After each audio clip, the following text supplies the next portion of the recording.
Hello again guys to another episode of Terraria. In the last episode you saw what I did and a book, I think.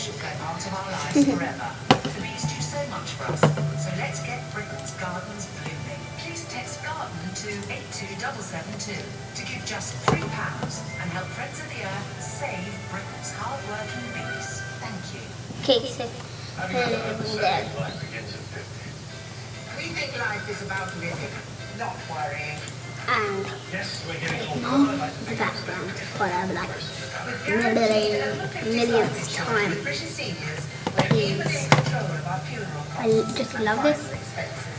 Well, If you're a UK resident, 50 to 79, you're guaranteed to be accepted. You can get covered. if you saw me make this one, please see in the comments. It was on the first episode, which was 3 episodes ago. You won't pay to your loved ones for £2,000 to £15,000 depending on your age. You'll be covered immediately for accidental death, and they'll triple your benefit amount up to £45,000. And after just 12 months of holding the policy, you'll be covered for death by any cause. With British seniors, you can also cover your partner and any dependent children under 21. It's under £8 a month for me and £11.78 for both of us in the first year for £2,000 of cover. Once you're covered, you can keep your policy for life. And after you turn 90, you don't pay any more premiums, but you're still covered. And you'll get a will kit when you purchase a policy. Having British seniors guaranteed over 50s life insurance puts you in control. I'm just going to be mining for the whole time. Call British seniors right And here in the UK free on 0800 542 7968. tell you another time, I'm going to be mining out the screen, so it is much more non-boring if that's even a word. Until their lives betrayed their crimes. The Perfect Murder starts Wednesday the 4th of June, exclusively on ID.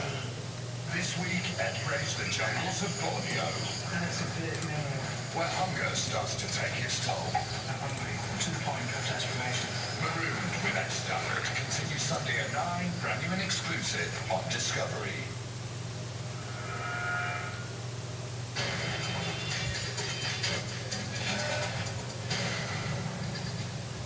In Florida, investigators are hunting for a serial killer. They're hoping to question a young woman found wandering naked near to where previous victims had been discovered.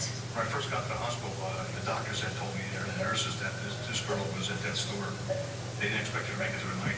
The victim had made a startling revelation. She said a small nondescript Big girl cave. her ride, and she felt I very, very hope. comfortable there.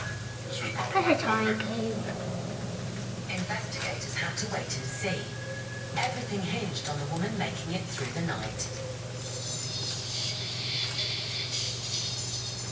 The next morning, the victim woke up and managed to talk to investigators. What did the victim tell you in her statement?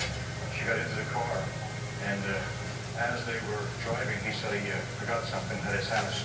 Would she mind going to his house? When they got to the house, he ended up getting behind her in the car.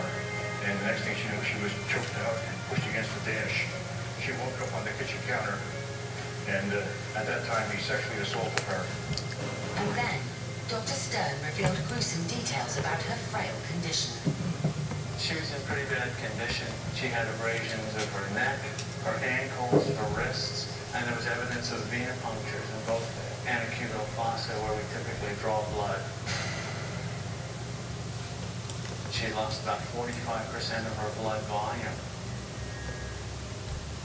Can you explain why there was such a significant amount of blood loss given the injuries? The only thing I can answer that, in talking with the victim during the interviews, So I'm still mining. the suspect had drained some of her blood Can I get to him? several times during 2 days that she was kept at his house, and he informed the victim that he was a vampire and drank up the blood from her. A real-life vampire. It was a horrifying revelation. But Agent Hinman had seen this disturbing behavior before. In cases where individuals take body parts or blood from the victim, it can be interpreted as the individual intended to own them or possess them by having parts of them in him. based on how smoothly this crime went for him, I think he's probably done it before. Then some fundamental news. The victim remembered the house where she was held captive. The residence belonged to an unlikely suspect, a 39-year-old married man and father named John Crutchley. John Crutchley was an engineer for Harris Corporation in Palm Bay, born and raised in the West Virginia area, went to some of the better colleges. He was a former Pentagon employee and had once planned to run for city council. He was not a person who would make people feel fear or frightened. He had ties to the community and a family and a job. Investigators went to Crutchley's house. We surrounded the house. We came on the PA system.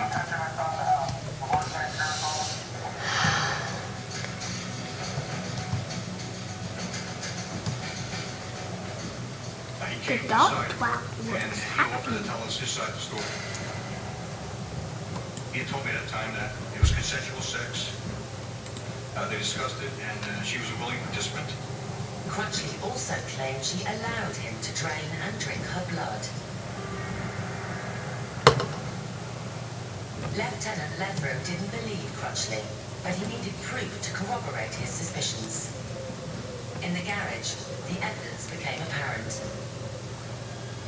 So I noticed two dirt bikes. Most of the property around the power lines are owned by the power companies, but nobody really bothers them.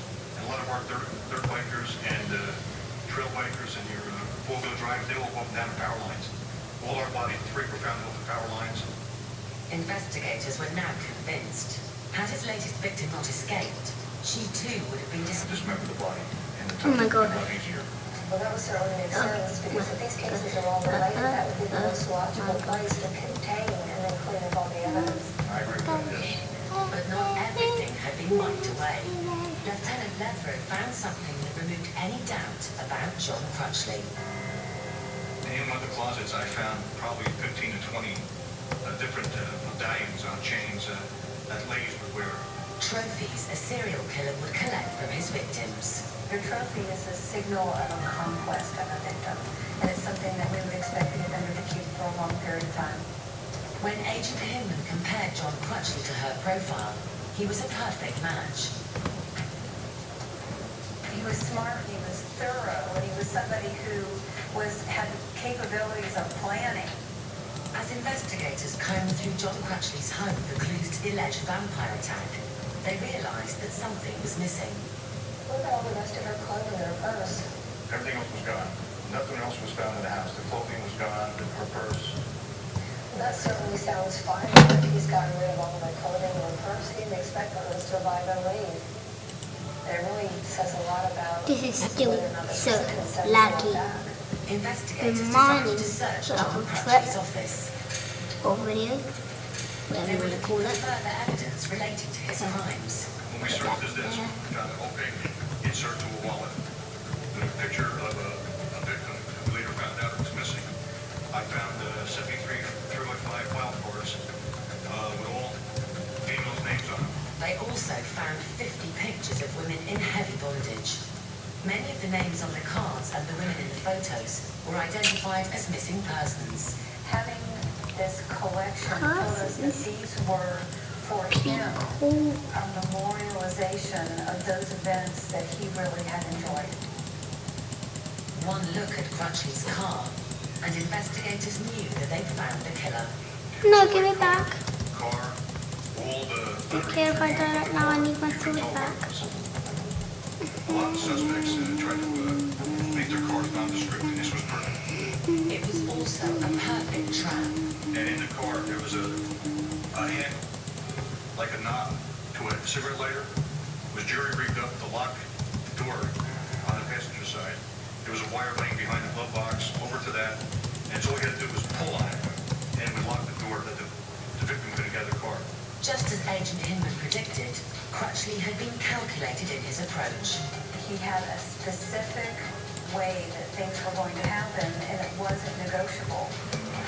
He looked for a victim that he could capture.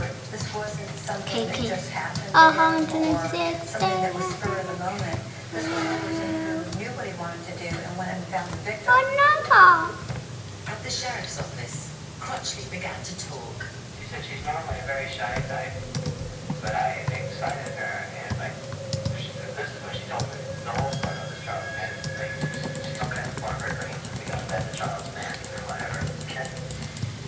He eventually confessed to rape and assault on the surviving victim, but not to the unsuspecting. Didn't do it. A couple of his cellmates informed us that My John ego said sounds that so epic. there was a skull You can see my name. that we had missed the first I night of the didn't. search. I accidentally More searching was did picked up on the floor. that instead of what I wanted. So We have never found that I skull. am a dumbass. I know I'm a After dumbass. being convicted of rape and I kidnapping, wanted Crutchley was to sentenced to help. 24 years in prison. I'm convinced that John was linked One more and I've to at got least 6 other murders. already a whole line of parts. Technical, where the person Not already even a had hell all yet. of the Oh my gosh. facilities to commit the crime. Just a second. There's no way that this was the first crime this person ever committed, that there was many practice crimes, many other crimes that came before this. But before investigators put forward their evidence on the other cases, Crutchley Oh was my found dead in God. his cell. It looked like he committed suicide. Because John Crutchley died in prison, a lot of families were denied their 4, opportunity 7, to have their day in 3, court. Thanks to the 1 extraordinary skill of Lieutenant Bob Leatherow, 1 the case was bench. solved and I'm so gonna much go justice to was the served. iron bar. Nine, I've got 12. I can make an iron pickaxe, but no. Platinum. I like platinum. But 11. 15. Ooh. Ooh. Agile. Cool. I'm gonna try it out.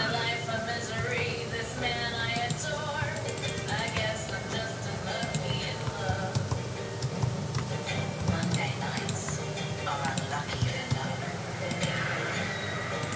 Monday from 10, only on ID.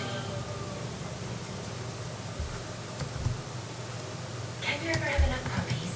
Guide dogs train over 800 puppies every year, but we need more because every hour another person in the UK goes blind. Each puppy has the potential to change someone's life, someone like me. I'm Jill, I work in the radio, and this is my guide dog Lucas. I lost my sight when I was 19. My mum opened the curtains one morning, the sun streamed in, but to me it was pitch black. I was trapped at home, my plans for the future had disappeared. Having a guide dog set me free. Now Lucas and I go everywhere together. Work, the shops, out with friends. Every time I put his harness on, I'm so grateful that someone sponsored a puppy like Lucas. He hasn't just changed my life, he's given me a life. For £1 a week, you can help another puppy like Lucas change another life like mine. You'll get regular pup dates, photos, and a cuddly toy too. To sponsor your puppy, call 0800 160 1045 or text TRAIN to 63333. Today's the day. Today's the day to get on the phone and get your life insurance sorted.